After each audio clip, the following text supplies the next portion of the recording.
So imagine this. Your gut lining is like a gatekeeper, deciding what gets into your body or your bloodstream and what stays out. But what if that gate starts to fail? So in today's episode, we're going to dive into leaky gut syndrome. It's a hidden trigger that could be driving your IBD symptoms.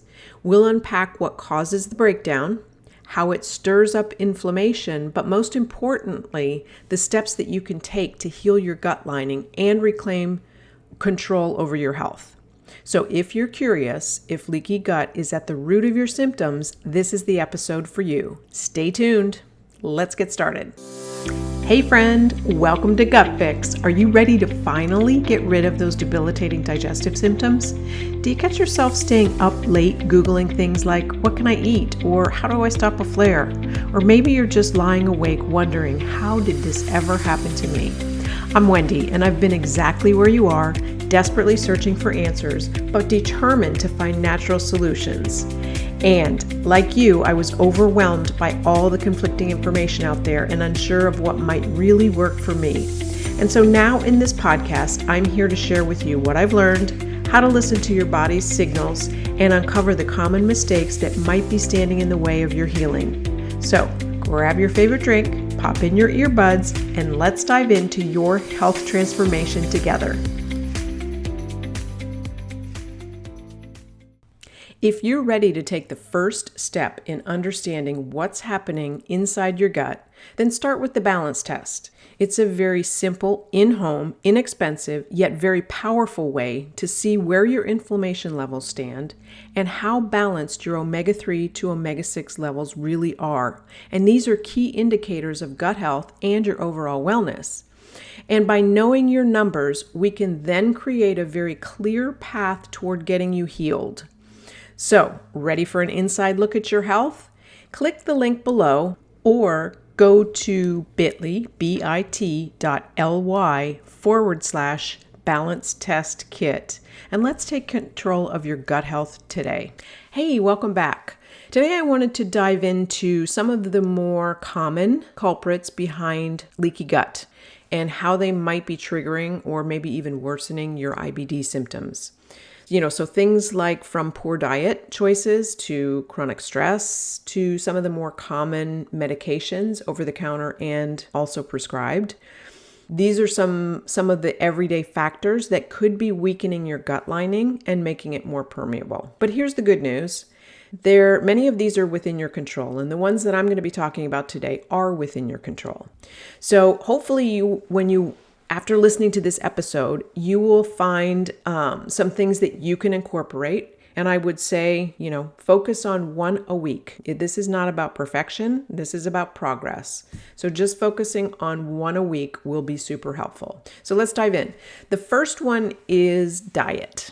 And, a poor diet, diet is the foundation of your gut health to begin with, right? And when your diet is high in sugar, processed foods, ultra-processed foods, and those unhealthy fats like your seed oils, those can cause inflammation in your gut, and that's going to weaken the intestinal barrier.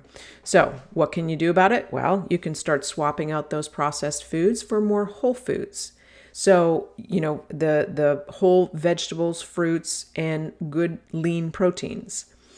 Things like, and focusing on anti-inflammatory foods. So things like your leafy greens, berries, and omega-rich foods like fatty fish, salmon, chia seeds, hemp seeds, things like that. And then another major contributor to leaky gut is chronic stress. It's an invisible gut disruptor. And while we cannot get away from stress, let's face it, we live in stress. That's just part of life, right? But chronic stress disrupts your gut function and it weakens the immune response to the gut.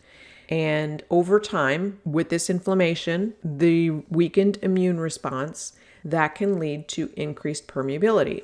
So, focusing on some stress-free practices, things like mindfulness techniques. And mindfulness really is pretty simple, actually. It's just focusing on the now, right where you are, whatever it is you're doing. If you're working, be focused on that. If you're with your family, be focused on that. Not worrying about what happened an hour ago or yesterday, and not focusing on what you have to do in an hour or tomorrow. So just being mindful. That's the simple technique. Deep breathing. So if you feel yourself getting anxious during the day or something stressful, kind of stop. Take a couple of deep breaths, close your eyes, take a couple of deep breaths. Of course, if you're driving, don't close your eyes. But just, kind of take a few deep breaths. You'll start to really feel yourself relax.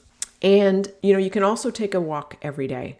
Whether it's 20 minutes, whether it's 30 minutes, it doesn't have to be a long walk. This can do a lot to lower your cortisol, and that's going to help you to promote very good gut health. It also helps with digestion if you do it after you eat.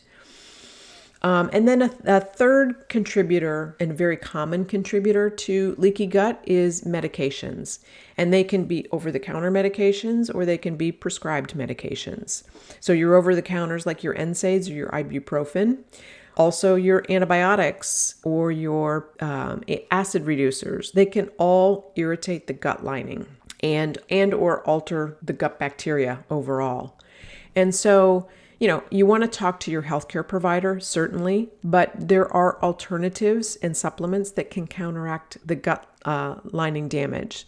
So, just things like using a probiotic after you've been on an antibiotic, right? So things like that. But again, check with your healthcare provider on that one. And then another big contributor to leaky gut is alcohol. And this is an often overlooked irritant because there is so much out there pushing alcohol as a healthy, food. There are health benefits to alcohol. And, alcohol can damage the cells in the lining. That's going to increase the permeability. It's also going to cause inflammation. And another big key factor with alcohol is it disrupts your sleep, and we need sleep to be able to repair. So when your gut, it doesn't matter what's needs to be repaired, that's when your body goes into repair mode. And if your sleep is disrupted, it can't repair. That's something that I noticed. Even I don't drink really per se, but if I ever even have a glass of wine, I wear an Oura ring, and I notice that I don't sleep well. Because my heart rate never really lowers to where it needs to lower for me to get a good restful sleep. So I just avoid it.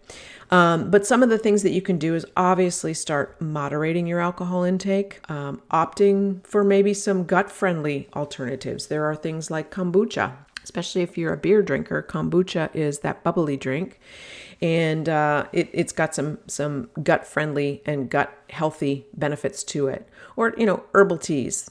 Anything that if you reach for it to help you relax in the evening, like an herbal tea, will help to do that same thing. And it's also going to support your gut health in at the same time. And then another contributor to leaky gut is nutrient deficiencies.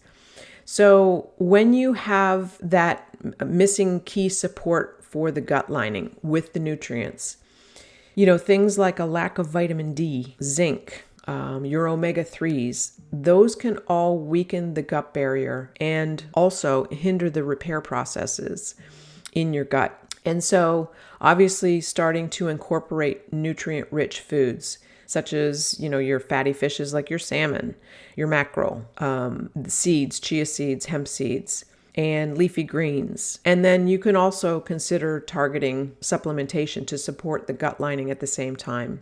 And as for vitamin D, if you can get out in the morning before 10 o'clock in the sunlight without sunglasses on, even if it's for 10 to 15 minutes, that's going to help your body absorb that vitamin D. Just don't wear sunscreen. And then the last one that I wanted to talk about is dysbiosis in your gut, or when your gut bacteria gets out of balance. And so gut dysbiosis, we've talked about this in previous episodes, but gut dysbiosis is just really an imbalance in the good and bad bacteria. And the bad bacteria takes over, and that leads to overgrowth of those harmful bacteria. And that can lead to inflammation, which can then lead to leaky gut and permeability.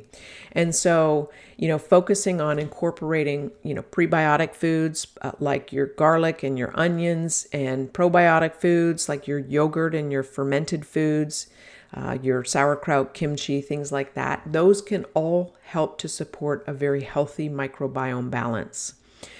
So just to recap, the more common causes and things that you can do something about are your diet, cleaning up the diet, chronic stress, working on reducing that stress, managing it, if you will, medications, whether they're over the counter or prescribed, alcohol, learning to, limit it, curtail it, moderate it, whatever you want to say. Nutrient deficiencies, just working and focusing on getting more nutrients into your diet. And then dysbiosis and correcting that bad bacteria overgrowth. And so hopefully this was helpful. I encourage you to start with one thing at a time again, and just pick one for this week, whether it's managing your stress, incorporating something into your diet, eliminating something from your diet, or, just working on those, moderating your alcohol, whatever it is. Just pick one for this week and work on that. And again, it's about progress. It's not about perfection. So I hope this was helpful. If you enjoyed it, please subscribe, send it to somebody that you know that might be suffering with gut dysbiosis, and I will see you on the next episode. Hey friend, I hope today's episode brought you some real value. If it did, would you take just 30 seconds to share it with a friend who might be struggling to get her gut in check? And if you're feeling extra generous, leave me a review on Apple. It absolutely lights me up knowing that this podcast is making a difference for you. All right, it's time for me to grab my protein shake and get my gut happy. I'll see you back here next Tuesday for another episode of Gut Fix. And until then, stay happy and stay healthy.